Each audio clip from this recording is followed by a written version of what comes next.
অন্ধকূপ হত্যাকাণ্ড কখন সংঘটিত হয়েছিল? ১৭৫৬ সালে অন্ধকূপ হত্যাকাণ্ড সংঘটিত হয়েছিল। কে বাংলার রাজধানী মুর্শিদাবাদ থেকে কলকাতায় স্থানান্তর করেন?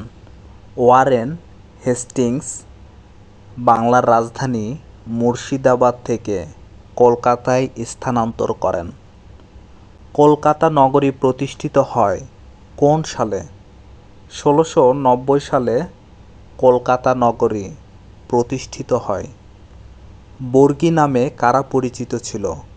মারাঠারা বর্গী নামে পরিচিত ছিল। কে বাংলার রাজধানী মুর্শিদাবাদ থেকে মুঙ্গরে স্থানান্তর করেন? মীর কাসিম বাংলার রাজধানী মুর্শিদাবাদ থেকে মুঙ্গরে স্থানান্তর করেন। ইংরেজদের সাথে মীর কাসিমের যুদ্ধ সংঘটিত হয়েছিল কোথায়? বক্সারে। বক্সারে ইংরেজদের সাথে মীর কাসিমের যুদ্ধ সংঘটিত হয়েছিল। বক্সারের যুদ্ধ হয়েছিল কোন সালে? ১৭৬৪ সালে বক্সারের যুদ্ধ সংঘটিত হয়।